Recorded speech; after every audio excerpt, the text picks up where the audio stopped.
Welcome, everyone, and thank you for joining us. On behalf of the Janey Program for Latin American Studies, we're thrilled to have you here and to host this. What promises to be a very interesting conversation. The Janey Program, as you know, was launched in 1991 and is the main hub for research on Latin America at the New School. We're very fortunate to have and be a part of this program. Several of the Janey fellows from this cohort are here with us today, so we welcome them too. I want to introduce our speakers today. Ruperto Long, Uruguayan civil engineer, writer, and politician. He has served as senator for the Partido Nacional, and as a writer, he's published novels and essays, including the bestseller La niña que miraba, trenes, partir, the girl who watched the trains depart, which we are officially launching its English translation, long awaited here at the New School.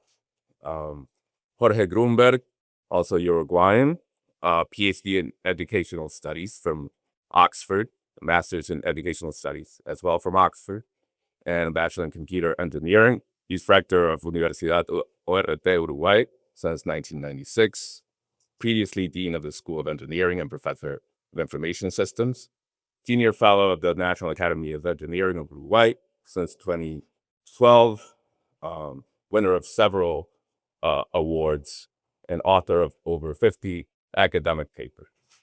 And Professor Federico Finchelstein, who is a historian, Argentine historian and professor at the New School of Social Research and at UGA College, also directs our Janey program in Latin American Studies.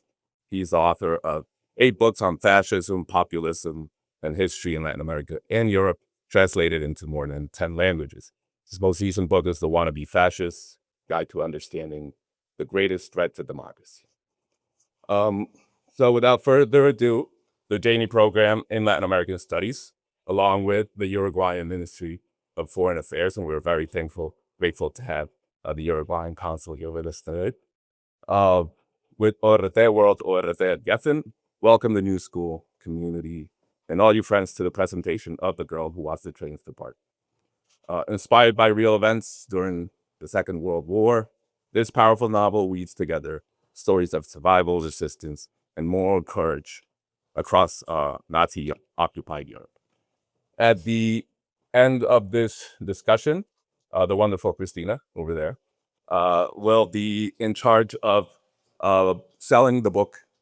Book is $15. We have plenty of books. That's just a little sample there. And then our author will gladly offer any signings to anyone who wishes. So without further ado, I'll just leave it at that and welcome our panel. Thank you all for being here. My role today is of commentator and moderator. So I'm Federico Finchelstein. And I first would like to thank the public and the president of the university, Short Towers, for being here with us. This is like one of, as of last year, one of my titles is University in Exile professor. And to me, I mean, being at the university, at the New School, which was also at one point, like one of its, its divisions was called University in Exile, talking about a book that eventually and happily leads to exile. I mean, eventually, but not as in the case of many professors of the New School that were able to escape fascism and come here. So this is a way more difficult story, but in a way, so many connections with the New School and a central issue in the New School, of course, which is the relationship between the past, the present, and education. And because at the end of the day, part of the story, which is something that that we can also talk about. I mean, there are many parts of the story, but one of the outcomes of the story is the founding of a university. I mean, which is very similar, to our histories here at the New School. Now, I would like first to start with that, which is a short reflection on the novel and the issue of education. I promise to be brief, but because we should be listening from our presenters here. But I would just would like to give this kind of frame of reference because, in fact, talking about the new school, when I first arrived at the new school, the college dean at the time asked me, I would like you to teach a history of the Holocaust, which, as far as the college and maybe other parts of the new school were involved, was never taught like that, a history of the Holocaust. So, and this is, of course, a story about the Holocaust. So and the last thing I want to say about that course, the history of the Holocaust, which I will be teaching in the spring, is that I, of course, will include this novel as part of the readings for the students. So if students here want to take that course, be sure that it's not a bad thing to buy the book because eventually we will read it in the course, okay? So the issue of education, and the issue of literature, of course. You know, and I'm sure you remember as far as when literature and the Holocaust are concerned, that famous axiom, almost a sentence by the German Jewish philosopher Theodor Adorno, who, by the way, escaped to New York too, and he was a very good friend of many professors at the New School, by the way. And he said, there is no poetry after Auschwitz. And then a lot of people had a lot of issues with that and what he meant by that. And of course, he didn't mean, although many people thought he meant that one should not write literature after Auschwitz. Like, he didn't mean that. He was actually, probably reflecting on how difficult it is after, both to represent that extreme of barbarism that the Holocaust was, and also to think about aesthetics in a more beautiful way after the horrible past that has just happened. In fact, that's when he said that. Now, a person that took issue with that is Primo Levi, one of the most important, intellectuals. I would say he was one of the most important survivors, but I would say among the survivors, he's one of the, in my opinion, like most how can I say, complex interpreters of what had happened. Like he was an engineer too. By the way, and our author here is an engineer too. That's important to One say. of the few You see, writers that are engineers. Engineers and writers. And then Levi said, no, Adorno is wrong. Quoting Adorno, he said, no, he's wrong. Like, one should write poetry after Auschwitz. And then he said something that in a way connected him to Adorno, although probably he didn't know that, is that because he said, basically, one should write literature after Auschwitz because at the end of the day, literature is a means of educating, among other things. And not only entertainment, but also education. And education in the sense of, I guess, enlightenment, because when you read, you educate yourself in many ways, including in terms of reading and writing itself. This is something I tell my young daughters. I insist that, that reading the book on paper is different to reading it on the phone. But also the issue of education about what happened. So Levi was not one that would have a problem with a novel about the Holocaust. He will encourage that because this is a means of education. And but then Adorno, who has said that, wrote in the same years an essay which was Education After Auschwitz, in which he also emphasized the need for the relationship between writing, education, and the analysis of the terrible past. Why the analysis of the terrible past? Because, with the exception of the Nazis, nobody else wanted that past to return. So this is something that is important to think about. Now, the last thing before I start asking my questions to the presenters is that after I read the book, and I have to say, I finished it like I was coming on Tuesday from Europe, so it was a day flight, so I was 7 hours and a half or 8 reading. It was reading this book, and at some point, which is not something that happens to me often, I was, people looking at me in the plane. If they were looking at me, probably not. Who knows? But one cares about that. I started crying like a lot, and I started crying by the end of the book. And this will be one of the first questions I want to ask, because not about my crime, but about the reasons I was crying, because about the figure of the father. But I will return to this in a second. Now, the last thing I want to say then is that when I returned to New York, I thought that was the time to listen to Charlotte, who is, the main character in the book, and I will say the founder of ORT University in Uruguay. And incidentally, and this is, extremely important since we have the privilege to have Jorge here with us, is the mother of Jorge. And not only that, like in the English edition, there is something that, as far as I can tell, wasn't in the Spanish edition I read. Correct me, maybe I'm wrong or I didn't remember it, that it was very important for Jorge to convince Charlotte to tell the story.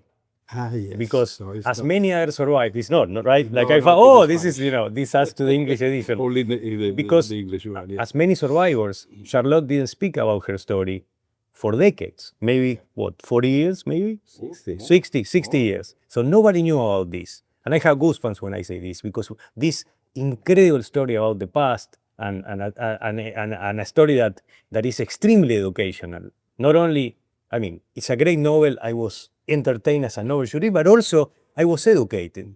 And that is important. And I'm a scholar of the Holocaust. I wrote 2 books about the Holocaust and so on, and I learned a lot, as I'm sure you will if you decide to read the book. And so I allowed myself, when I came back, to see a video that is in the website of the ORT University in Uruguay, during the presentation of the book, when Charlotte, who sadly passed away 2 years ago, was there in the presentation, and I saw the video, right? And if in YouTube, so if you can add the subtitles if you want, and she speaks for 6 minutes.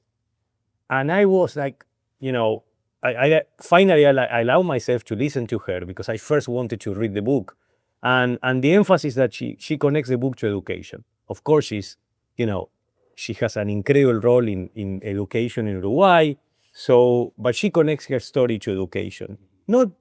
She talks about many things, but she says, without education, we will not have learned from the past.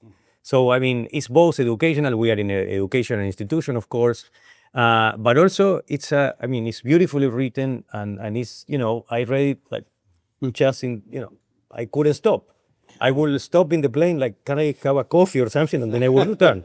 So anyway, so my first question will be, like, to both of you, will be that, like, the moment when this project started, like, can you please talk about that, like, and whatever order you prefer, but how this started, like a story that wasn't told for 60 years, eventually. Yes, maybe I can begin to tell the story, but just a second to say thank you to the president of the new school. It's wonderful to be here, proud to be this so prestigious institution, with so many years of history, people, teachers, students, all of them great people that we have heard a lot about, and now we have the privilege of being here.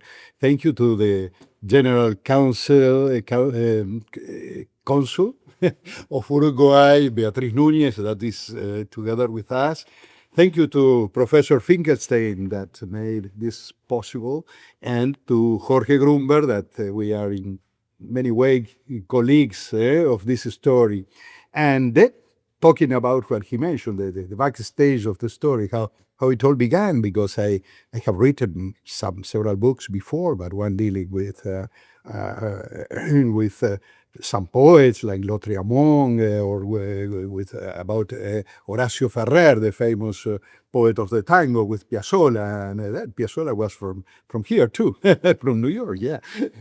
And okay, those things and several others. But then one day, this wonderful lady that I thought I knew her,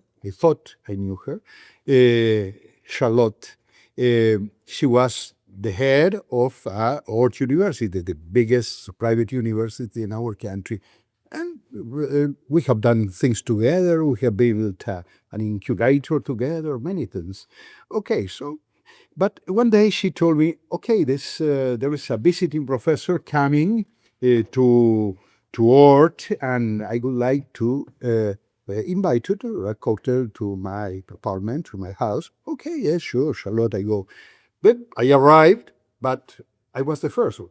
So there was Charlotte and myself waiting for the others.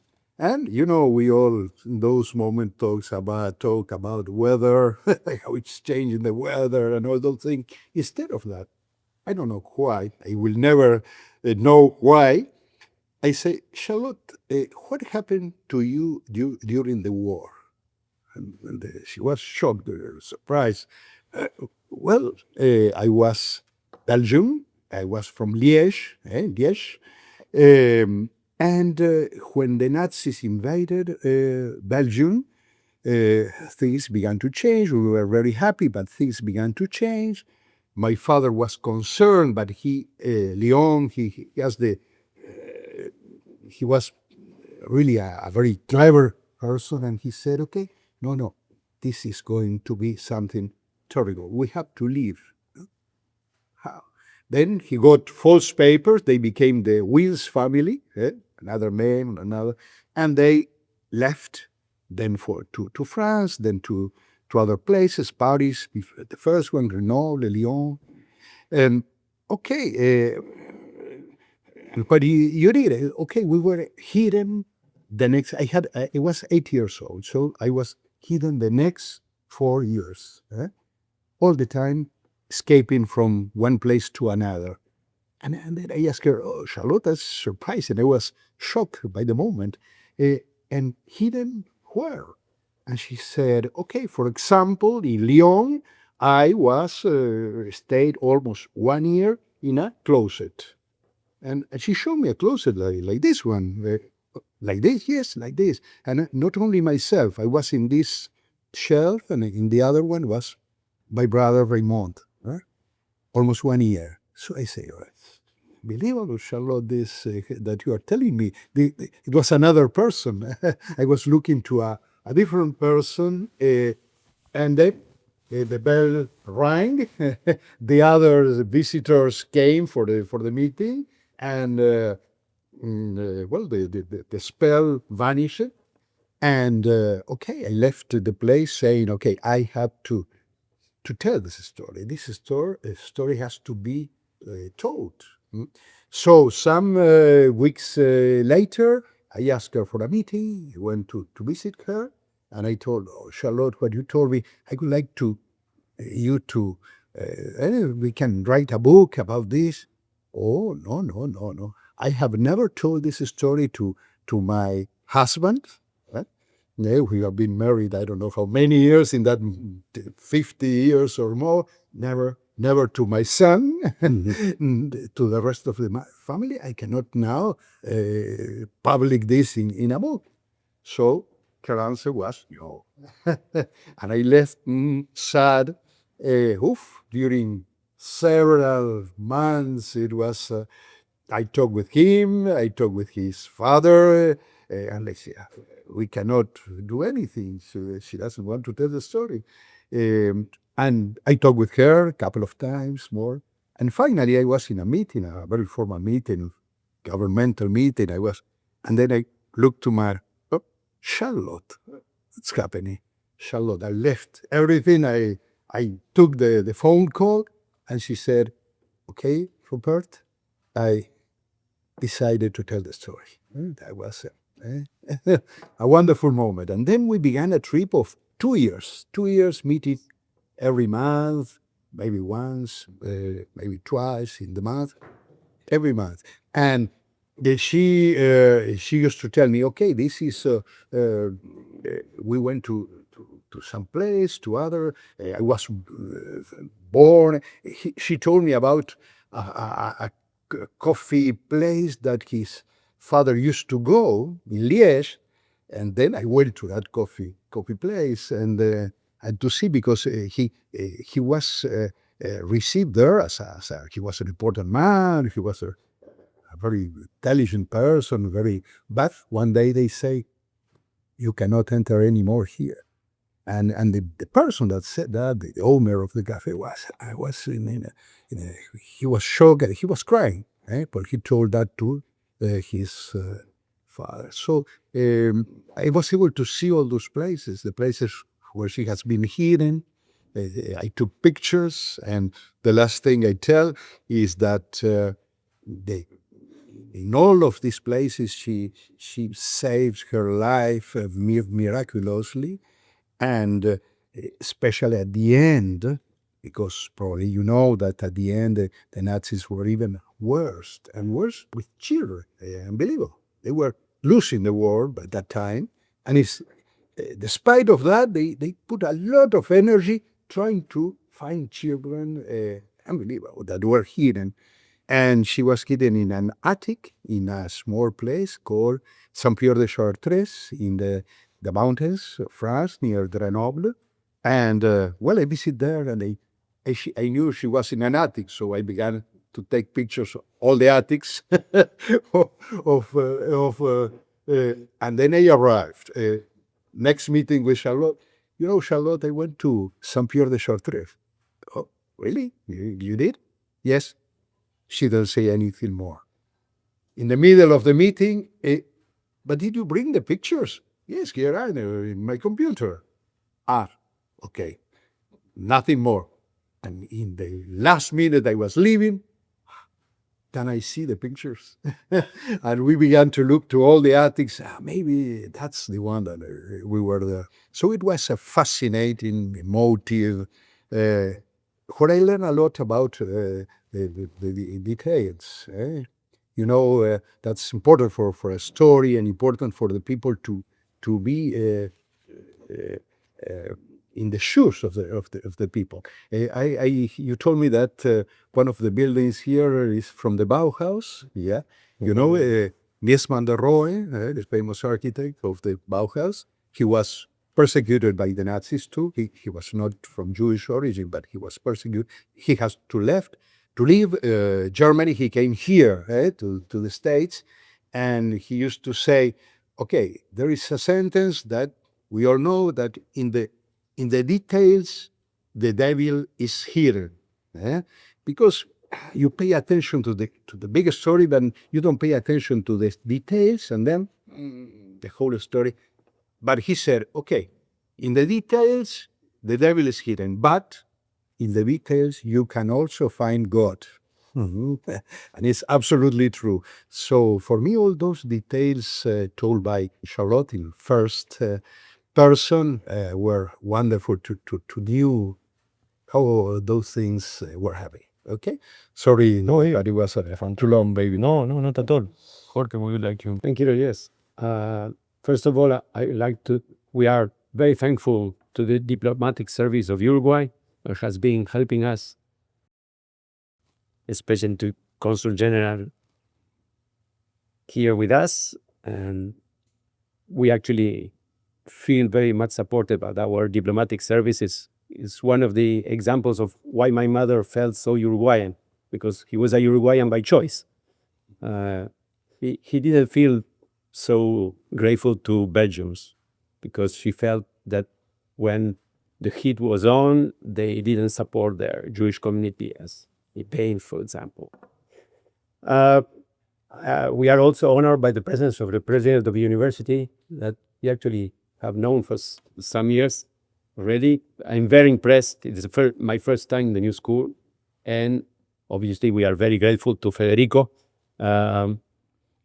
He has been a great supporter for us to come to New York. I mean, it's a long way from Montevideo to New York. It's a long way. There are very, very few Uruguayan living authors, and he's alive, to be published in English. So it's a big honor for us, and thank you very much. So coming back to the reason my mother spoke after 60 years, the answer is that I don't really know. My children, our children, I am an only son. My wife and I have 3 kids. They were growing up. In their school, they wanted to invite survivors of the Holocaust. She never accepted. She never spoke to us about this, nor to my father. And at a certain point, Ruperto arrived into our lives, and she opened up. The exact reason, I don't know. What I can tell you is the gravitational power of Ruperto is very strong. No planet can escape. This is the reason I am here, because I said, no way I'm coming to New York. This is the start of the academic year in Uruguay, so I'm not supposed to leave. But here I am. So I don't know. Now, it was a privilege to having Charlotte as a mother. We had very strong, very deep talks along the years after she opened up. Actually, we have links to New York because half of the family went from Belgium to Uruguay and half of the family went to New York. And my cousin is here, of the Malkin family, which is the other side of the Stravinsky family.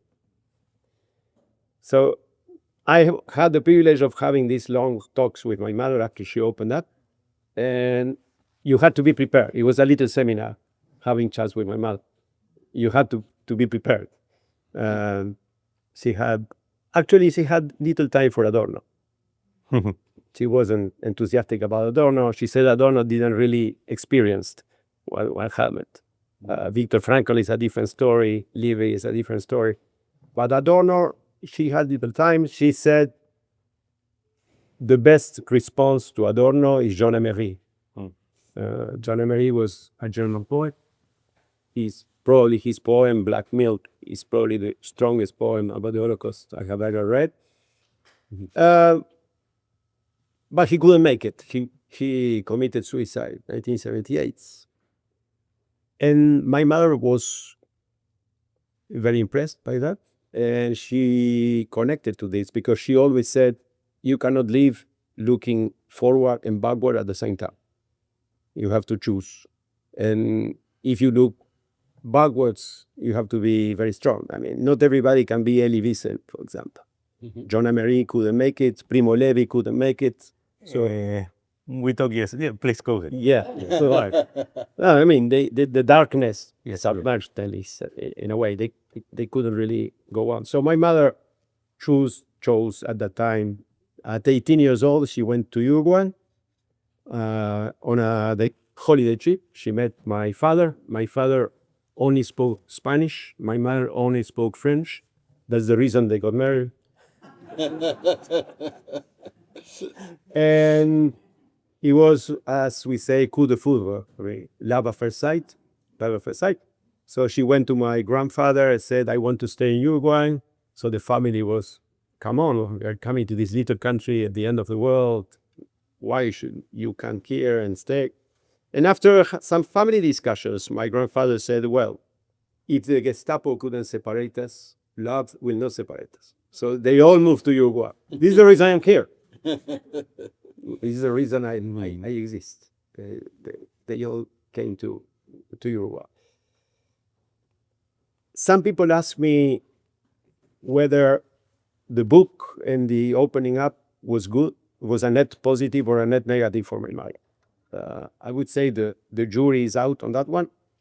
On the one hand, opening up can be therapeutic.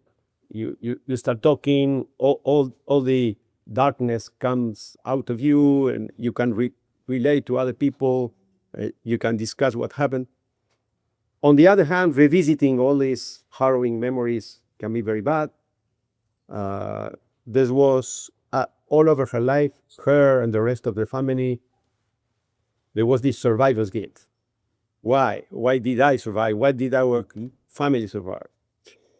Why the neighbor in Liège, they were all killed. Seven children of the family, all killed. Only the father had survived. Why did we survive? So there was this survival guilt. And there was also in some way a hierarchy of suffering. I mean, she always said, I'm not deserving of attention. The people who deserve attention are the ones who are dead. But the ones who are dead cannot speak. So second hierarchy was the people who were in the camps. So my mother always said, we had a tough time or we were never in the camps. Being in the camps is another planet. Is that with a different category of suffering? So in a way, she said she felt she was really undeserving of affection. So was it good or was it bad? I don't know. For our children, it was good in the sense that they knew the story of her grandmother. I knew many things from the book, my father as well.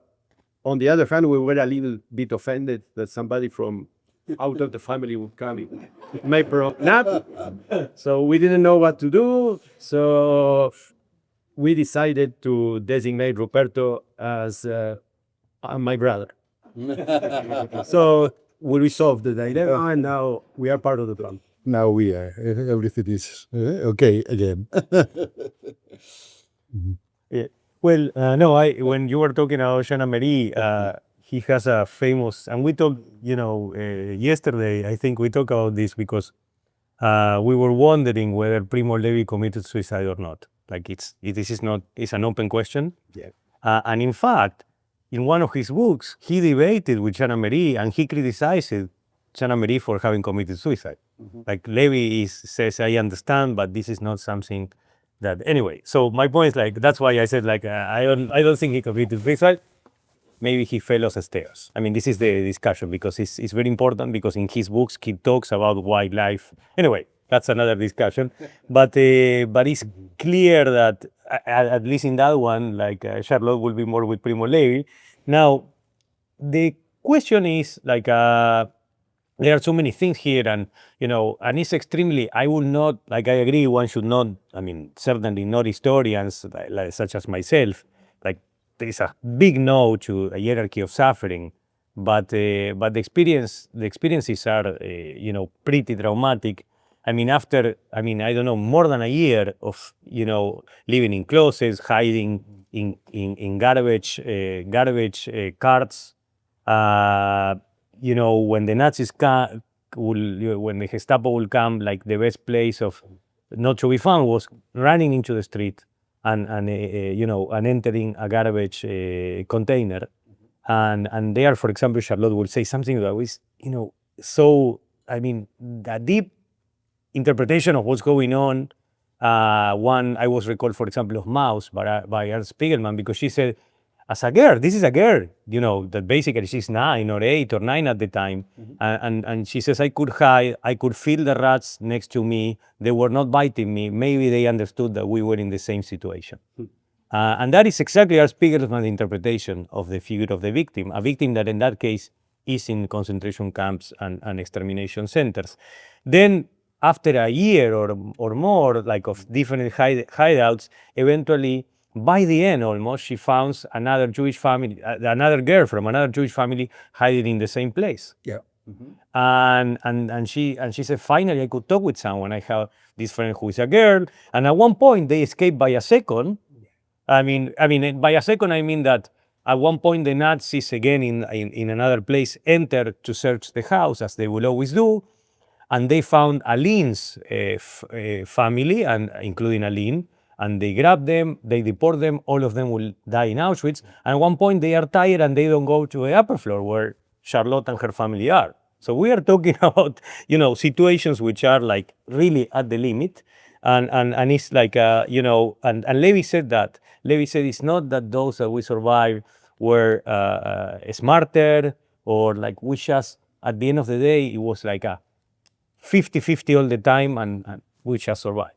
Like even his friend Alberto did not, and so on and so forth. So this is really something that the narrative itself, and I wanted to mention the narrative now, allows the reader with a lot of respect not to be in Charlotte's shoes, not to live where she's living, but rather to approach this from the distance and understand the experience, and as I was insisting before, the educational part, understand what it meant without having been in that situation, because one could not live in that situation. So it's always, the narrative always allows you to approach, but it also withdraws the reader when it's important to do that.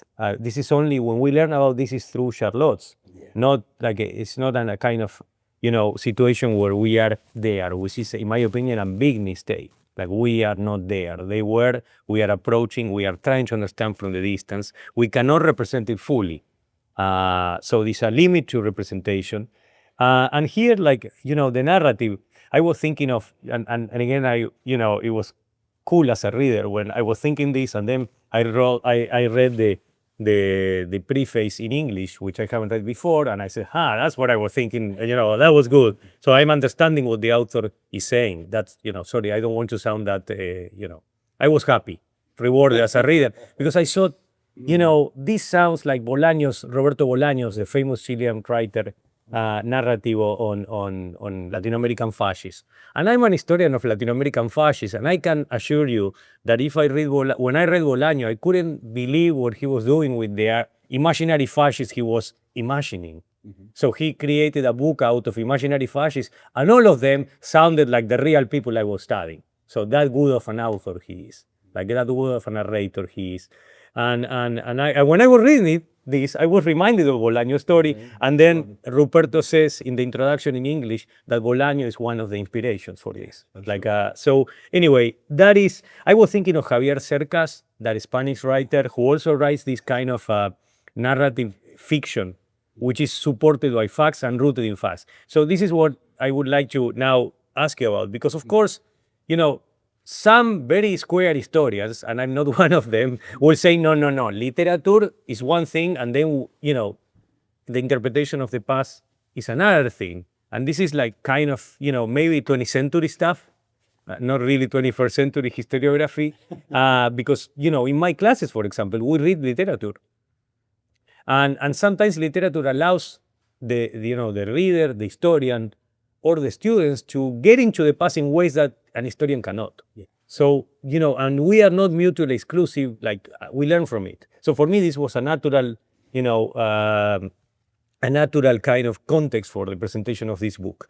Now, I would like to ask now Ruperto about the writer as researcher, because like Bolaño and certainly like Cercas, or if you want to go back into American classics, Truman Capote, like what is about a narrative that also relates to something that happened, right? So, and in that way, also Truman Capote, in my view, is a great historian or analyst of the past. Now, because there are different stories, like these different pathways that I don't want to tell you the end, but eventually they will merge by the end of the novel. And one, of course, the central one is the story of Charlotte. Another one, which is to me like really, encouraging, let's say as a citizen of something that did not happen to me, and I hope never happens to me. But there is a cafe discussion in Uruguay. And, we Latin Americans, especially South Americans, especially even more Argentines and Uruguayans, we live in cafes. And we are writing in cafes, reading in cafes, all the time in the cafes. And of course, arguing and fighting in cafes, like intellectual fights, right? And dating in cafe. Everything happens in cafes.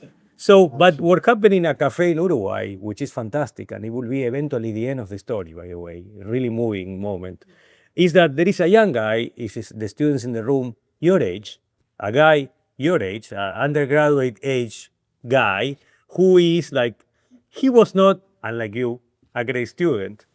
He was very much of a rebel. And at one point, like, he was a dropout, like, he felt he couldn't express himself in ways that, anyway, and the family, maybe wrongly, decide this guy is too much of a rebel, let's put him in the army. So they send him to the Uruguayan army.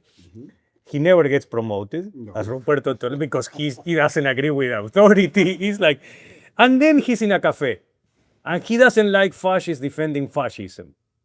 And he says something, right? And I asked Ruperto, is this happening? He said, yes, this is happening exactly. Because he's in a cafe and he says, no. Like, this is wrong, what you are saying is wrong, and fascism is bad, and what they are doing in Europe to democracy is bad. And then a fascist tells him, if you are so concerned about that, why you don't go there and fight them? And that is the beginning of Domingo's story, that he will go there and fight them. So he doesn't tell his family. He says, maybe I will do that. He doesn't tell his family. He goes to the capital. He asks to be registered in the Foreign Legion of France. And he travels to Europe and he starts fighting Nazis. I mean, it's an amazing story, also a true story. And it's part of, so when Charlotte is living that life, we see a bystander, maybe someone like us, who decides to fight. For the good reasons, in my view. And at one point, it's interesting because he will be very close to a unit of Jewish, Jewish people from Tel Aviv, who also decided to go to Africa to fight the Nazis. And they are all fighting the Nazis. I mean, and this is like a, and then there is another layer to the story, which is the story of Walter, who makes, is very, who knew, right? So Walter makes the worst decision possible. He's in Belgium. He's Charlotte's uncle, like your great uncle in that sense. And he decides, for understandable reasons, he wants to be with his parents. He decides to go to Poland.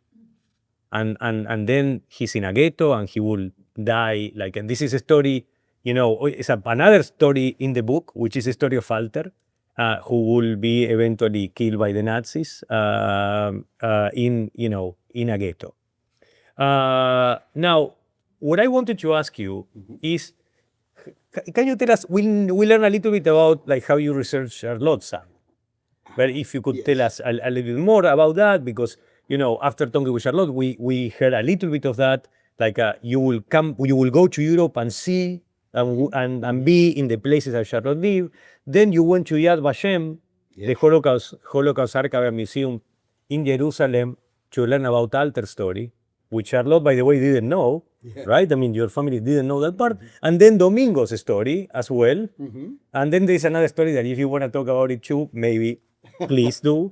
But anyway, I wanted to ask you, the kind of writer's workshop, so to speak. Okay, well, you made many questions. Yeah, a lot of them. So you don't even need to answer any of them. Just say whatever you want to. No, I will try. I will try to several things. First of all, I think the relation between literature, history, education, and I think both, all of them are one complements the other. I think we need essays, we need historic research and books of history, but we need also literature. Why? Because it can show another things, maybe not the numbers, not the figures, but many things that had to do with the heart, how the people lived those moments, and that literature is very good for that. But from my point of view, and I think this is a discussion with one condition, and it's, you mentioned Javier Cercas, is an author that I really appreciate a lot. And he used to say that good literature, I don't know if this is good or bad, but good literature very good. Is that one that does not sound as literature, but it sounds as truth, as real life, we could add. Not what it sounds as literature, but real life. So that's important when we research, try to do literature, but when we research, and we have to respect the facts, that when we know that things happen more or less in this way, we have to keep them that way. Sometimes when you are doing research, you say, why things are not a little better for my novel, to be more emotional. It's not the best. But after some days, things begin to you finally find the way to express that and keep respecting reality, truth. And that's very important. I know that there are some colleagues that they say, no, but we can change some things for dramatic reasons and all that. I respect some of them. I really have good friends, but I don't do it that way. I try to reflect. Anyway, the author has a big possibility of showing the facts because, well, we know that a girl of 8 years remembers from those moments in that special condition. But how you we write dialogues, how you write about the way they. So you have a lot of things that you can put of yourself to help to build the story, respecting, once more, I say it, respecting the facts. And it's true, when you mention Bolaño, for example, I could say also Milan Kundera, William Faulkner, probably one of the first in to put this is a choral novel, a polyphonic novel. Why? Because when I got all those voices, Charlotte's voices, Domingo, Alter, okay, all those voices, then the best thing is to give them to the public, all those voices. Obviously, you have to build a puzzle that can be interesting, attractive, but the voice, Charlotte talking by herself, what she thinks, what she was feeling, all that. So that's the way I try to do it. And then you mentioned, okay, how you get those voices. Okay, you have to research and try to find the people, and one leads you to another one. Charlotte, for example, told me about those soldiers that she met, especially at the end of the story. I don't want to spoil the story, no? But and she said, yes, okay. How was a soldier from the French Free Army, especially from the Foreign Legion? How was? And I knew that there was several that have been soldiers from the Free Foreign Legion, and they came from Uruguay, like Domingo, for example. So I went to see Domingo. He was something like 95, 96, and we had very long talks with him, and he gave me lots of details. For example, he told me about this wonderful leader of the Legion, Colonel Dimitri Amilakvari. In France, they say first Napoleon, second de Gaulle, and third Dimitri Amilakvari, who was the head of the Foreign Legion in that time. And he died in the Alamein, that was the first defeat of the Nazis in any front of war. But before El Alamein was Bir Hakeim, and Bir Hakeim was really more or less the turning point. And Bir Hakeim was Dimitri Milagvari, was Domingo, and through them I knew about this brigade or something like that of 400 youngsters from Tel Aviv, that they came against all rules. They formed and they came to fight all together with the French in Bir Hakeim. And they were fighting with the flag, with the Star of David. They have in front of them the Nazis, and they were not allowed to use the flag with the Star of David. But the French commanders, Koenig, Amilagvari, they say, okay, use it, don't worry. So you feel stronger with the flag, use it. And they were fighting here in a corner of Bir Hakeim, in the middle of the Sahara Desert, and in another corner, not far from there, they were the Uruguayans, Argentinians, Chileans, and French fighting there, close one to each other, fighting for freedom. Sorry, can you tell us what happens when the Nazis approach this brigade from Tel Aviv? When this Nazi officer approaches? Yes, that's a very interesting scene. Maybe you have it fresher than you. Should I? Yeah, sure. Okay, this is I have it very fresh. I read it. I finished it in the play 2 days ago. So there is a very surreal situation, and I asked Ruperto, this happened, right? Because he said, yeah, it happened. So at some point, this was a really important battle. Before El Alamein, this was, basically this battle meant that if the Nazis won it, they would have moved, they were really close to Egypt, and then they would have moved to Palestine, the end of Jews in Palestine, but also they would have moved, which is what they wanted to do also, into oil fields. This would have changed, Nazis would have lasted way more. I don't know if they would have won, but they would have lasted years more, including other things that they were doing. So this battle was really important. And of course, eventually the Nazis couldn't win it, but everybody thought that they were going to win it. And Rommel was sending officers to the different fronts, asking for surrender. And at some point, the officer will approach the front with a white flag, and he will, offer, give this, an actually written letter from Rommel saying, like, you can surrender, and, we will send you to a camp. Of course, these Jews from Tel Aviv knew that the camp that they were going to be sent was not like a military camp. So for them, there was no way they would have accepted the offer. But from the perspective of the Nazis, so he approaches this front, like he's with his swastikas and so on, like Nazi officer, and he approaches and he sees this flag with the Star of David, and he sees, this soldier from Tel Aviv with a star here too.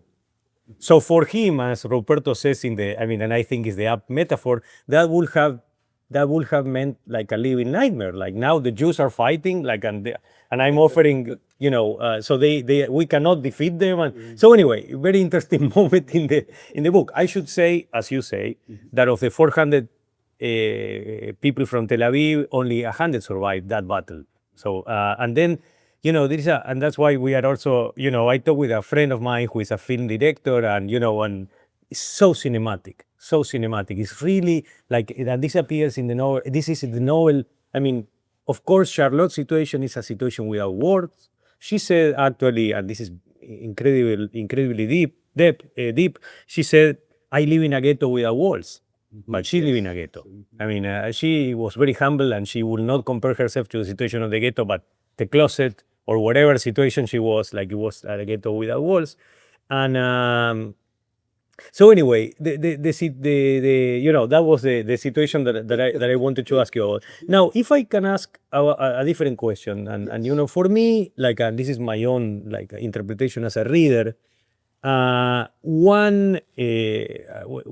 key character, and because I'm slightly older than he was. Like the father was 41. Yeah. I'm older than that. I'm 51.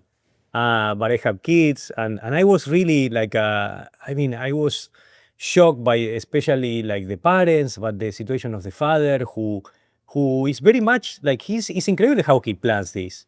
I mean, at some point there is like an Austrian emigre that, in Belgium tells them about what's going on with the Nazis, but it was not for the students here, like the information was not, as it is now, so nobody knew anything, and the father can see or can plan. So he goes to Paris to try to secure a place to hide. He goes to Amberes, like how do you say Amberes in English? Like Amber? Amber. No, Yeah. I don't. Amber is in. Well, Amber.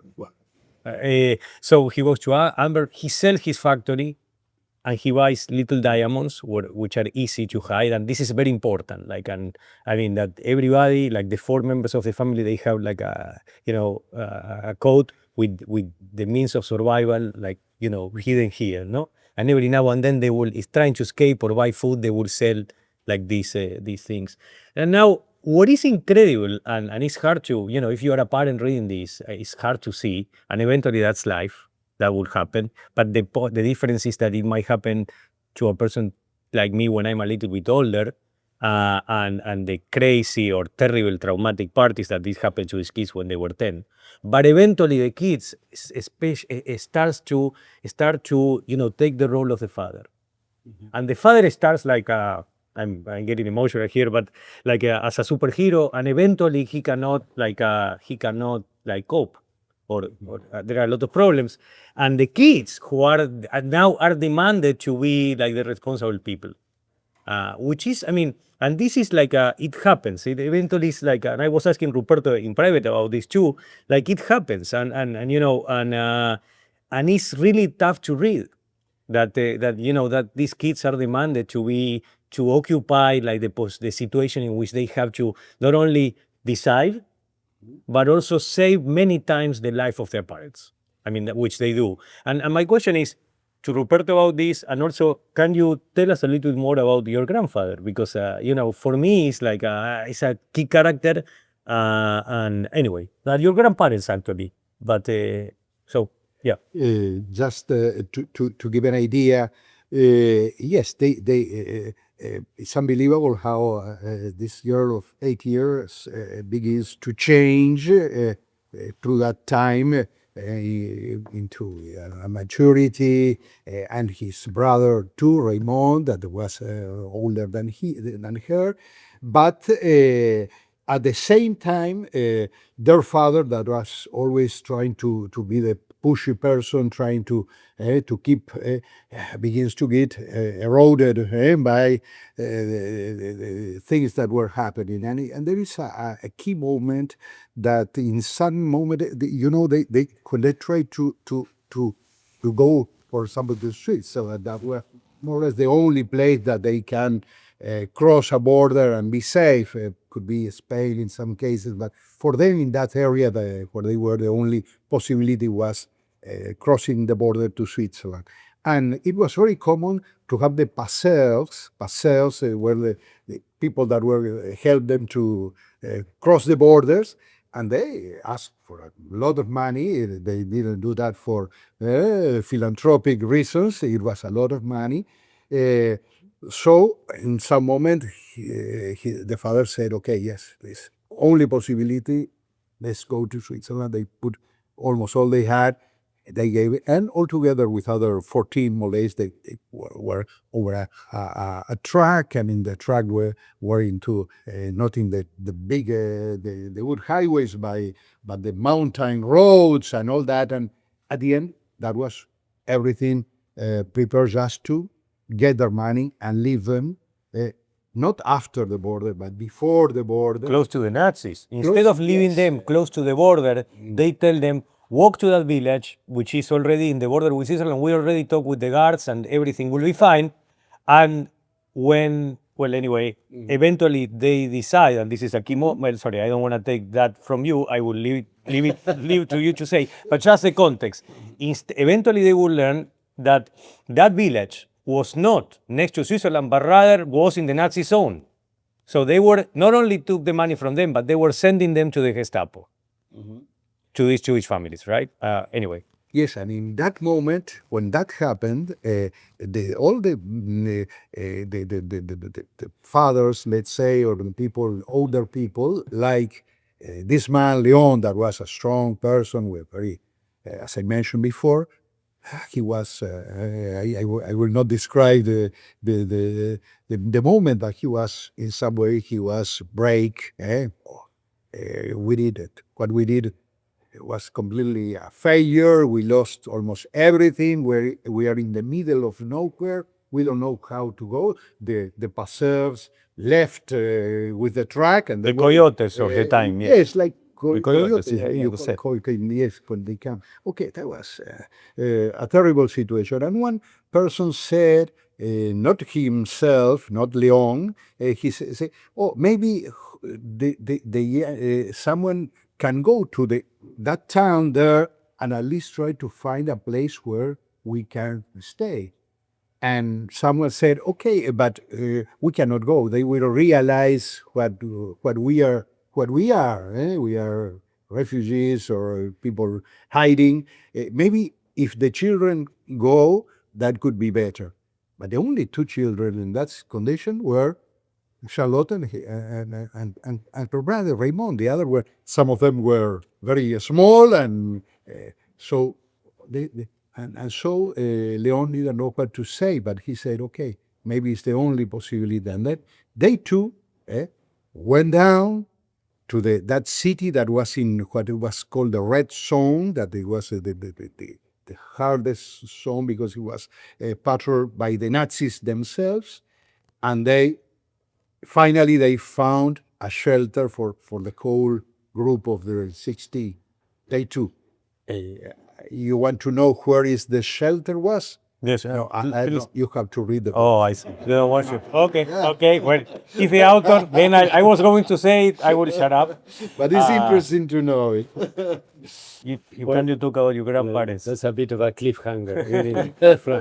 I was going to say it's good that you said no. So you asked me about my grandfather, my Grandparents, yes, but yeah. Well, my grandfather was really the strongest voice in the family. By the time I met him, really, he was a broken man. The war had been obviously a terrible time for him. He came from a well-to-do Polish family. He was an officer in the Polish army before moving to Belgium.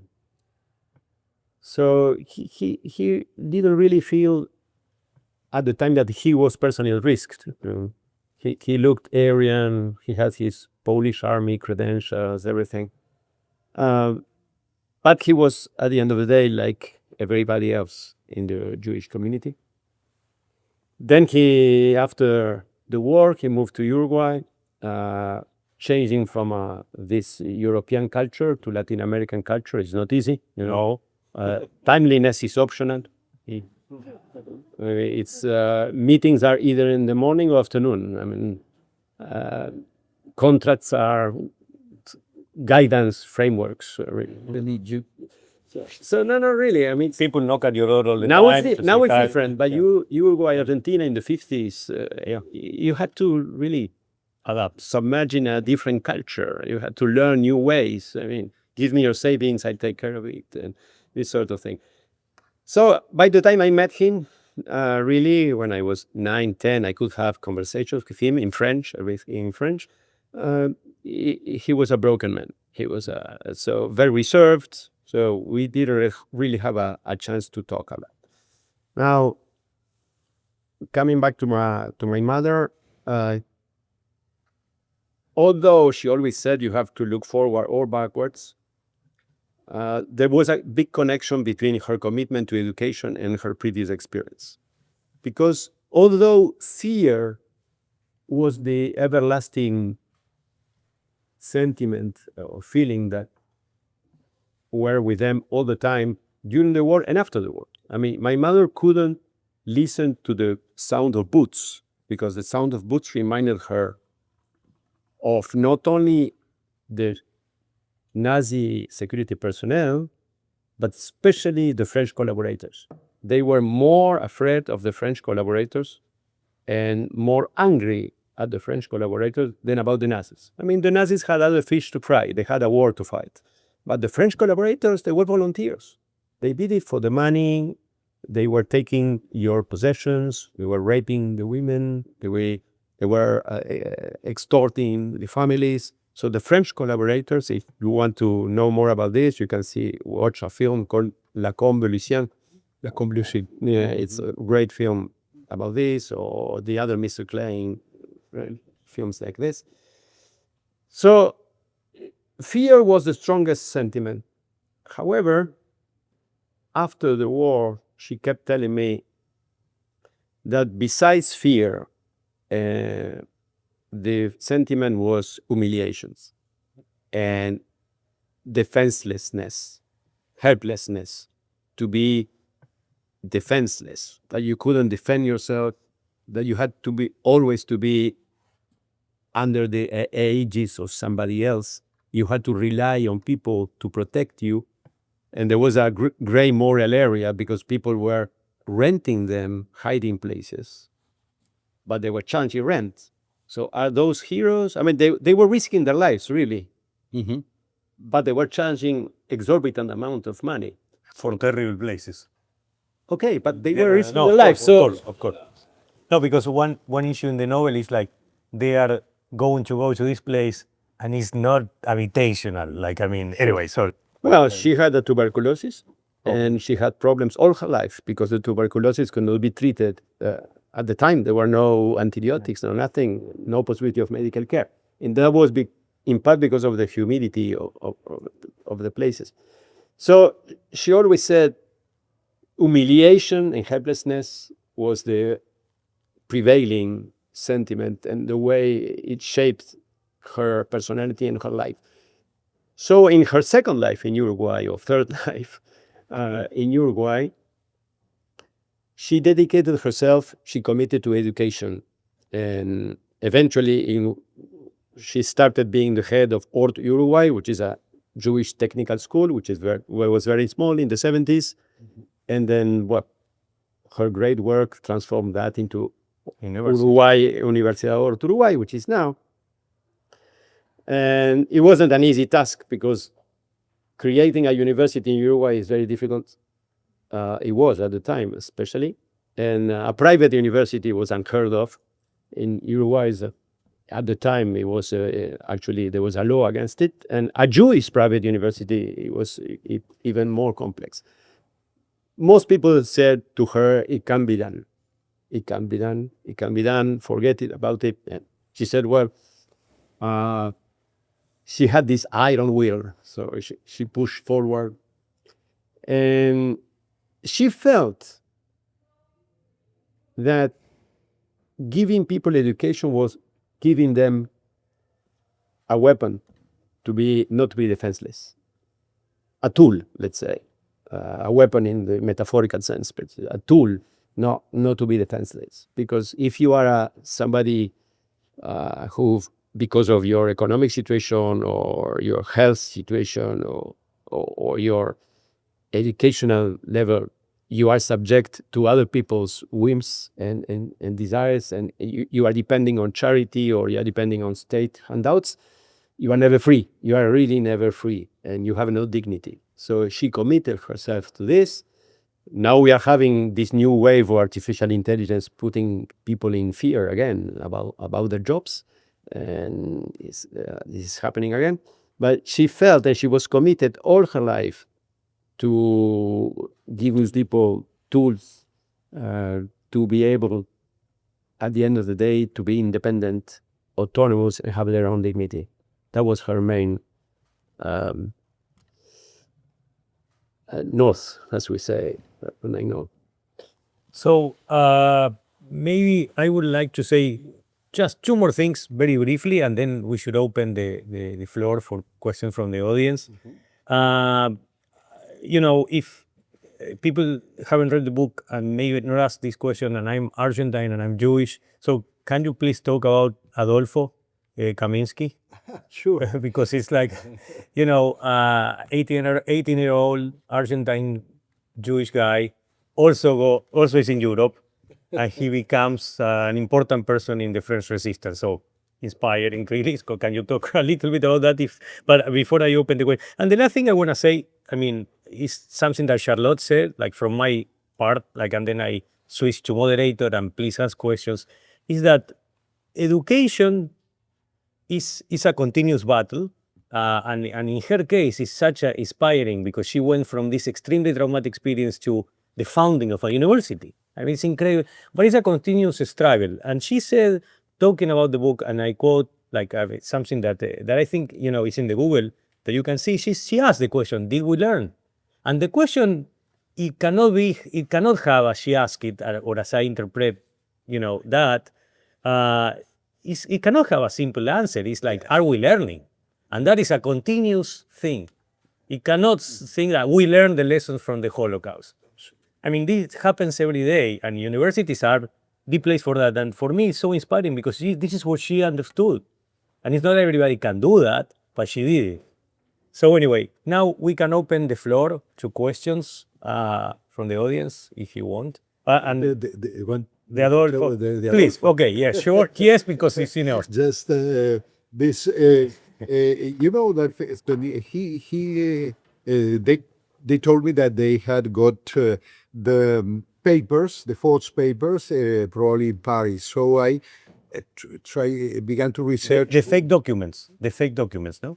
Yes. Yes. The false documents with different, and then I began to research who were the main the main Forgers. Forgers. forgers in that time. I went to Memorial de la Shoah. I don't know if you know it in Paris. Sorry, because they needed passports with an Aryan name, so to speak, not with a Jewish name. Sorry, go. Yes, they use the name Wings. That is a more or less typical Belgium last name. And then I began to, and several people told me, okay, no, but the real important person in that time was Adolfo Kaminsky. So I wrote something. I tried to. And one day, I remember it was the head of the Cervantes in Paris, Cervantes organization in Paris. He told me, I know you are looking for Adolfo Kaminsky. He lives 3 blocks from here. Really? He lives 3 blocks from here. Unbelievable. He's something like and then I met him more than once. After I returned a couple of times to Paris, so we were able to build some type of friendship with him that was almost 100 in that time, 98 or something, with his wife, his daughter. But there were some curious things because this man was the son of a French couple that in some moment when they began to see the war coming, they say, okay, let's go to a quiet place. And they went to Buenos Aires. And in Buenos Aires, this boy was born there. So he was from Argentina. And the name they put him was Adolfo. Adolfo, unbelievable. No? And not Adolf. No more Jewish Adolfos after 45, but before. So it's called not Adolfo or something about Adolfo in Spanish. And then, but unfortunately, the mother began to miss Paris, and we need to return. And they returned, and the only one that died, was killed, was the mother. But he told me the way they do it, they were able to find the names that the police was going to capture the next day, and they prepared in the night the false papers for that people. They went to their homes, and I talked with some of these people. In the middle of the night, someone knocking the door. We are people from this organization. You have to leave everything. The resistance. When? Yes, a member of the resistance. You have to leave this. Oh, okay, why? No, because they are going to capture you tomorrow. And then when I have to leave, you have to leave now, in the middle of the night, to leave their homes forever. They don't know. And get the false papers and something in a bag and run. Lots of people didn't do it. They didn't do it because they said, "Oh, this is crazy. Please go out from my house." But they did it one day after another. They used to work and drink lots of coffee and try to resist to prepare his document day after day. It's something absolutely unbelievable. Finally, he was captured and he was sent to Drancy. And in Drancy, he was in charge of painting the walls, trying to eliminate anything that may sound suspicious. But in the walls were the names of the people that were sent from Drancy to the east. In that time, they say to the east. They didn't know what was happening, but they knew they were going to die. So what he began to take notes of that. And then they discovered him, and the chief of Drancy, who was in that time Alois Brunner, not other one, Alois Brunner, called him. And you have to stay in the middle of the how you say, the patio, and I will go to talk with you. And he went And when he talked with him, he is, you are doing this? Yes. And he told me, I looked to his eyes because he knew that if they do this, he was going to condemn him. And he looked to him, yes, I did it. Why? You go, okay, well. And as he was from Argentina, and Argentina has a special relation with The Nazis. the Nazis in that time. Sadly. Well, it was the government, not other ones, not Argentinians, as some few people, but they had some relation. And he was born in Argentina. He survived. Finally, he survived. Despite all he has done. We can continue because his story is, continues after that, but it's a wonderful character too. Yeah, and very wonderful to have known him. So I can take questions and then, from the audience, this is the time. So we have like 15 minutes or so. So Thank you very much for hosting this event. It has been a really, really grateful moment, and we are very, very touched by the story. Probably that's the reason why we remain so silent. Because education, as you said, is literature is a way to educate. And education is something essential. Being in this place, having been a teacher myself, I totally understand that. But as a diplomat, working as a diplomat, I also consider that literature is essential to build bridges about our countries and about different culture. And in reference, related to that, I would like to ask you, what do you believe is the universal message that international readers should take away from this story? And what leaves this story for future generations? Because I think that it's a tragic story, but I see a lot of light in the story too. And I feel very identified with Domingo, the character, because he was an Uruguayan. He embodies the idealism and the cooperation with other people to think about with the solidarity and this huge ideal of liberty, and to fight for the other very far away in a selfless and generous act, leading the call of this place. And these kind of things are not only a characteristic from expressed by this character. I've seen this I would say universal values reflected in many, many characters on this story. The love is present everywhere. Family love, respect for the other one, the sensitivity and the concern of people that risks their lives to protect vulnerable children and vulnerable people that are suffering this story. So how do you perceive the future of this book and this story? Well, wonderful words. Thank you, Beatriz. Yes, I think that there are some values and that are really shining there when you read the book. The first to read it was a writer that is called Marcos Aguilis. I don't know if you know him. He's a great Argentinian author. He's from Jewish origin, and so I thought he could be someone that can give me an idea and about the book, and told me this is a touching story full of light. So that's something that I think is interesting. Despite the book is about the war, about the Holocaust, about all this, I think it's full of light. All the characters here, those that survive and even those that doesn't survive, they are full of light. There are people that tell us. And then I got the reaction of people. I have gave meetings and lectures in lots of high schools. Even in some schools, they ask me to, and in many different countries, many different countries, so different cultures, different composition of the population.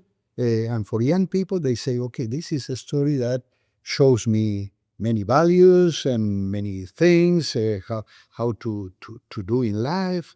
It's also an audiobook. And then I received something from the ONCE, I don't know, the National Organization of Blinds from Spain.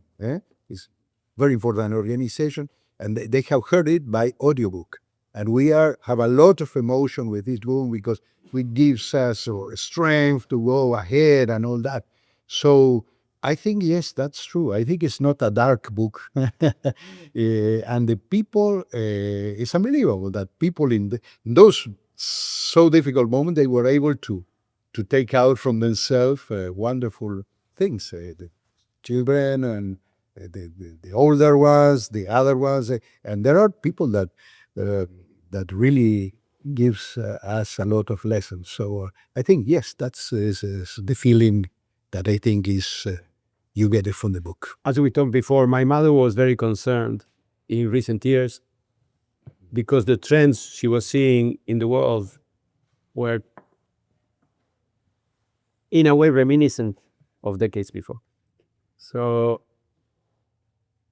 at some point she told me the world has not learned anything. It was quite sad. It was quite sad. In more technical terms, when we discussed this, she said, we live in an era in which there is a superhabit of teaching and a deficit of learning, vis-a-vis human rights. There is a lot of teaching, there have never been so many memorials, museums, courses, like Federico's course on the Holocaust and on other human tragedies. And on the other hand, when you see how governments, people, and other organizations behave, you have the impression all this teaching does not correlate with the sort of learning you're expecting in terms of changing people's behavior and attitudes. So prejudice is still here, violence is still here. I don't know, I will use a neologism, bystandership. Being a bystander is what Elie Wiesel was calling people who were indifferent. Mandela, Martin Luther King said the same. The problem is not with the real violent people, is with the indifference. So in a way, my mother was saying, I've never seen so many books, so many courses, even at the high school level, university level, departments of Holocaust studies, museums. We have 2 days in the year dedicated to the Holocaust, one in January, another one in May. So there is a lot of noise about it, or a lot of teaching, but relatively little correlation with learning in terms of deep people's feelings and attitudes. Thank you very much. What I see back home in Europe quite a lot and here is tension between the idea of remembering and educate. And I think sometimes the problems that we see now, particularly not just in the discussions on the Holocaust and Austria's, Germany's, Poland's role in all of these, but also the discussion that are projected on Palestine, Ukraine, and many other places, Yugoslavia, Palestine, so many, is that I wanted to know really how you view this relation, because sometimes educating can mean remembering, but oftentimes remembering does not educate. So I wanted to ask you how you view your role as authors and educators in this particular tension. Well, I think that to remember is the basic thing. We have to know and we have to learn the stories of what happened. You know that the famous sentence by Santayana that those that don't remember their past are condemned to repeat it. Okay, I think that's a basic idea we need to know, not only about this time, about many other ages. Now, the view that we have now from the Middle Ages is different than we've had some years ago, for example. It's more interesting, more capturing, okay? And the views that we have now about the time of the Roman Empire, for example, that was the smallest the word in that time. It's different that we had some 20 years ago, or well, a little more maybe. Okay, so we need to know that. That's very important. But in the other hand, what Jorge was saying is that the learning of mankind in general terms is very slow, very slow. It doesn't matter if the number I'm going to say is right or not, because we can discuss it, but 2/3 of people in the world live under non-democratic governments, under authoritarian governments. So we that lives in democracies, mainly with problems always, but at least we have a democratic base in our countries. We are only a small part of the world. So there are a big amount of people that live under conditions that are of some type of authoritarianism, violence, people that because they say something they can be captured and go into jail. So the movement of the world of mankind is very slow. But what other thing we can do? We need to be perseverant and keep putting our small stone every day, trying to help to build that consciousness, to build more democracies, more free people in the world. And well, I don't know how many years or centuries will take to with this issue of tolerance, something so simple, to be able to tolerate other one because he's different than us. Yeah, finally, at the end of the day, we are not so different. We are all of us we are very similar. But to be tolerant to the other one will be understood. I don't know how much time it would take, but we need to keep going on, despite it's the ways that it's very slow.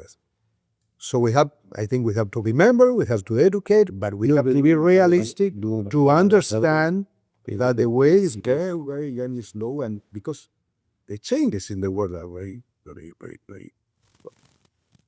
If I might just a footnote, I'm a bit torn by your question because as Professor Towers know, as a university president, I have to say that universities are forces for good.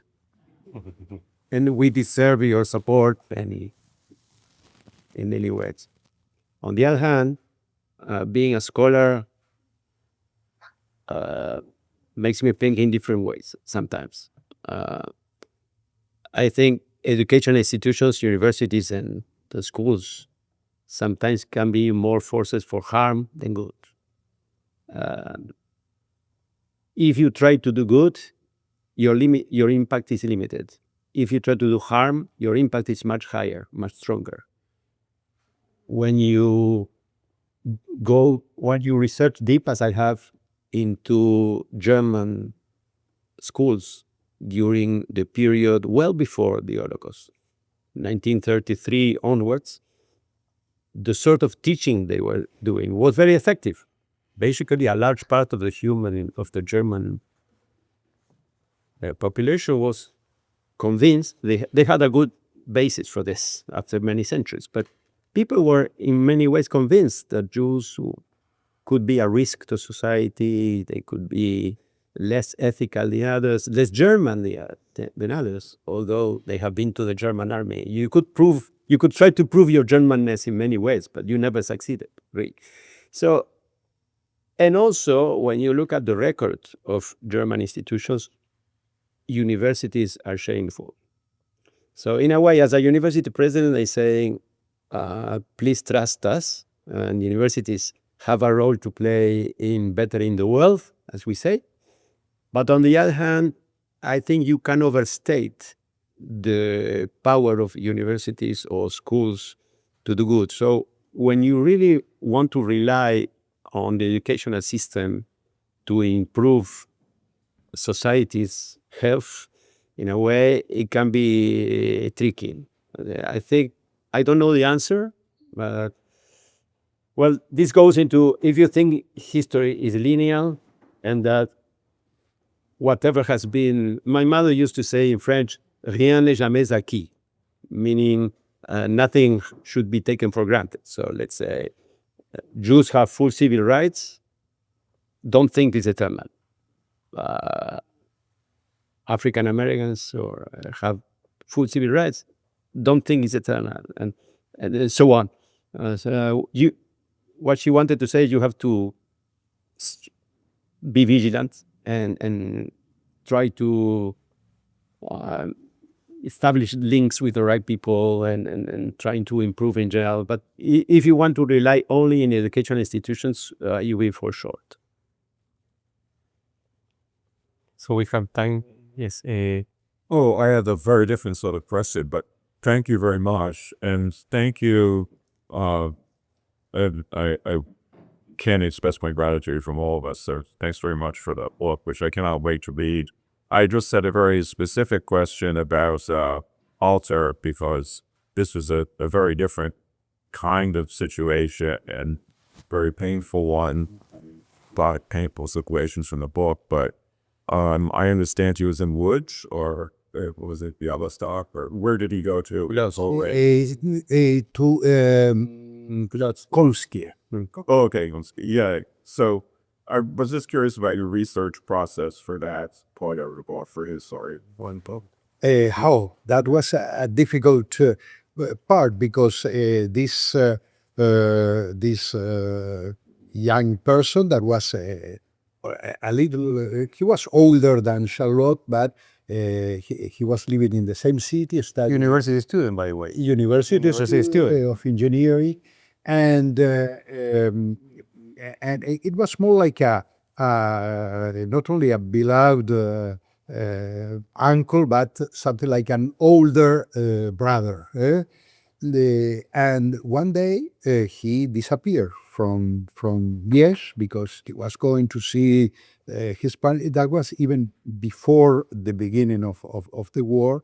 He returned to Poland, where his fathers were there. And that's the only thing that Charlotte knew. After that, she didn't knew anything more. He disappeared. She had a picture of him that unfortunately is not in the English edition, but in the Spanish edition should be not the one from Spain either.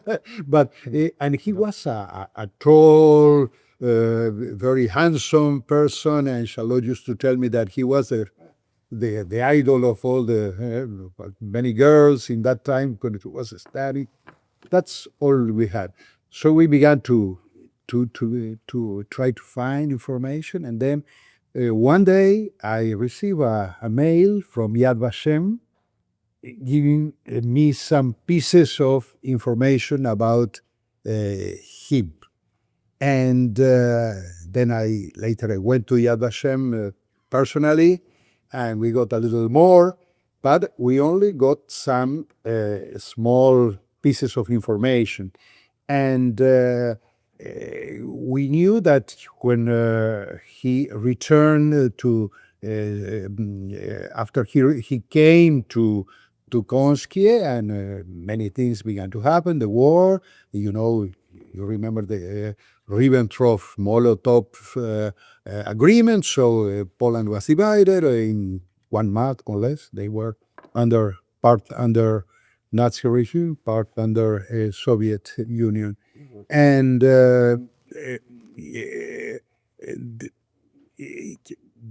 ghettos were created. They were created, the Judenrat, so the committees. As he was an advanced Jewish council.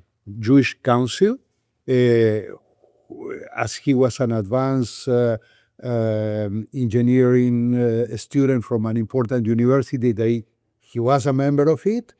And we know that the beginning of November, when they decide to send all the people to the camp of Treblinka, in that time we don't know, probably, he didn't accept to provide the list. That was the moment, and he was killed, shot. Those are more or less the elements that we knew. about his life. And where did you find that record or of that event? I mean, how did you find that out? I was just curious. Mostly from the Yad Vashem. In his case, mostly. I don't remember now.